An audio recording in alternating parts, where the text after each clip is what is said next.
paz do Senhor, meus queridos irmãos. Antes de iniciarmos a nossa lição de hoje, inscreva-se no canal, ative o sininho, curta o vídeo e compartilhe com seus irmãos e amigos da igreja. Sou o professor Antônio Belchior Silva, evangelista na Igreja Evangélica Palavra Fiel, Ministério do Jardim Brasil. Hoje estudaremos uma importante lição que consta do livro Imitadores de Cristo, ensinos extraídos das palavras de Jesus e dos apóstolos, escrita pelo nosso honrado pastor Tiago.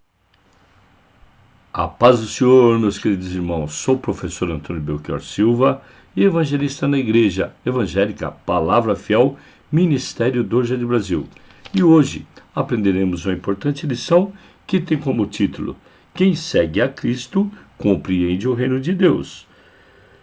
Texto principal: porque o reino de Deus não é comida nem bebida, mas justiça, paz e alegria no Espírito. Romanos 14, 17. Resumo da lição: a compreensão clara do que seja o reino de Deus é fundamental para todo aquele que deseja seguir a Jesus. Os objetivos específicos de cada tópico: primeiro é mostrar o que é o reino de Deus, saber o que não é o reino de Deus e compreender que precisamos viver de acordo com o reino de Deus. Prezado professor, na lição deste domingo procure enfatizar que a compreensão clara do que seja o reino de Deus é fundamental para todo aquele que deseja seguir a Jesus. Texto bíblico: Lucas, capítulo 17, versículos 20 a 25.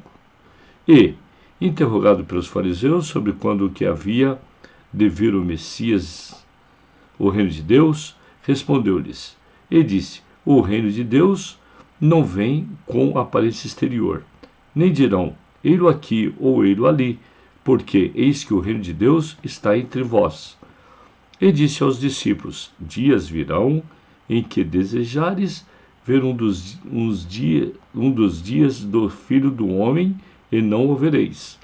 E dir-vos-ão: ei-lo aqui ou ei-lo ali, não vades, nem o sigas, porque o relâmpago ilumina desde uma extremidade inferior do céu até a outra extremidade. Assim será também o Filho do Homem no seu dia. Mas o primeiro convém que ele padeça muito e seja reprovado por esta geração. E uma pequena introdução: quanto tempo e energia as pessoas perdem confundindo as preferências pessoais com o reino de Deus.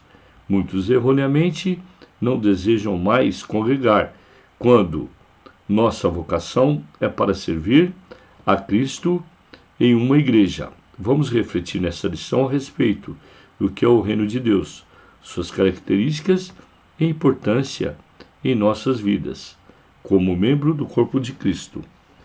Tópico 1. O que é o reino de Deus? Subtópico 1. A simplicidade do Evangelho do Reino. O reino de Deus é uma experiência simples, descomplicada, porém nunca simplória, franqueada a todas as filhas e filhos de Adão. Nas palavras de Jesus, o ingresso no reino está disponível a todos. 2. A miserável condição dos fariseus. Jesus estava diante dos religiosos de sua época, mas eles eram incapazes de percebê-los. Aqueles indivíduos não conseguiam acreditar que o filho de um simples carpinteiro proveniente de Nazaré, pobre, poderia ser o Messias divino. 3. O agora e o porvir de Deus. Para os incrédulos, o reino de Deus é só uma promessa lançada ao vento. Para os discípulos de Cristo, é uma realidade encarnada e já vivenciada hoje. 2. O que não é o reino de Deus? 1.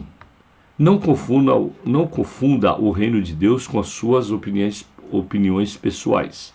Vivemos um tempo difícil, uma época de muitos desentendimentos. Assim, nos dias atuais, Paulo enfrentou um conflito entre grupos intolerantes de Roma.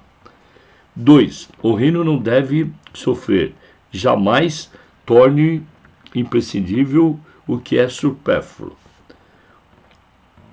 Para o apóstolo, aquela igreja estava enfrentando uma perigosa situação, não em virtude de uma questão alimentar, mas pela terrível confusão entre aquilo que é essencial e o que é fútil. Como já havia sido discutido no Concílio de Jerusalém, com o crescimento das igrejas cristãs e a rápida aplicação para outras culturas além da judaica.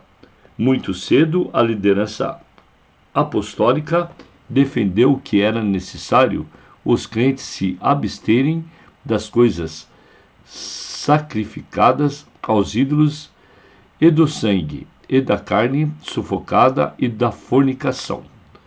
3. O que importa é o reino. Mas, por fim, o que é o reino?